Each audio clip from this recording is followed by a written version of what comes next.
संसार की हर परिस्थिति के बीच रहने के लिए बुद्ध की क्षमता की सबसे बड़ी आवश्यकता होती है। तुम्हारी सरलता केवल मेरे विश्वास से बंधकर मुझसे हर कुछ पा जाती है, मगर संसार इस सरलता के प्रतिदान में कभी सरलता नहीं देता।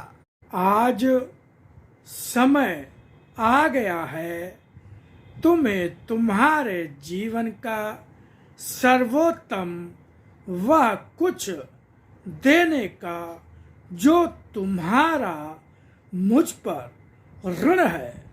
मुझे जीवन के हर क्षण, हर पल, हर स्थिति में पहचानो। देखो मेरे उन हाथों को जो तुम्हारे लिए स्थिति की रचना कर रहे हैं।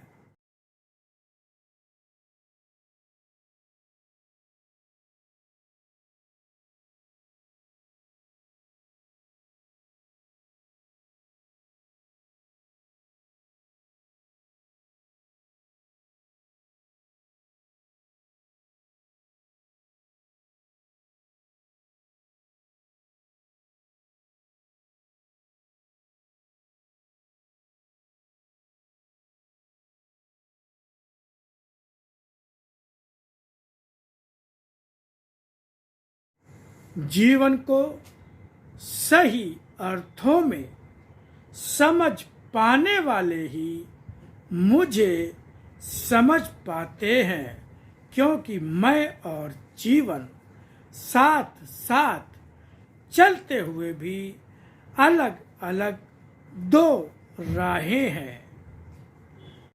तुम जीवन नाम से आकार रूप में जो भी दिखाई देता है उसे ही सब कुछ मानते, उसी के लिए सब कुछ करते रहते हो।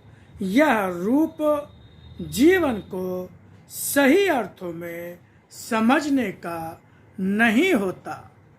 जिस प्रकार से जीवन को जीते हो, आगे बढ़ती आयु के साथ समझते भी हो कि तुमने जीवन को समझ लिया है, मगर यह और भी बड़ी मूर्खता भरा भ्रम होता है, क्योंकि अगर वास्तव में जीवन को समझ या पहचान पाए होते तो जीवन से इतना चिपके न होते और न ही जीवन के पीछे भाग रहे होते।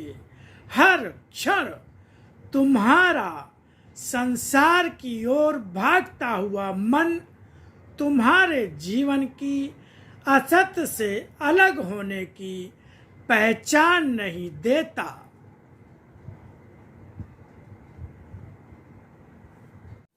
मनुष्य जो पाना चाहता है उसी के पीछे भागता है, जो पाना नहीं चाहता उसे खो देने पर भी उसके लिए दुखी नहीं होता।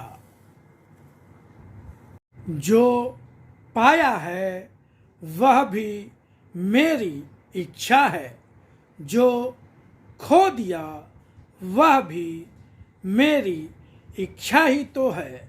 क्या संसार में कुछ भी बिना मेरी इच्छा के होता है? और जो जीवन को सही अर्थों में पहचानता है वही तो मुझे पहचान कर मेरी ओर बढ़ चलता है। मेरी ओर बढ़ चलने के लिए पांवों से दौड़ने की आवश्यकता नहीं, मन से दौड़ने की आवश्यकता होती है।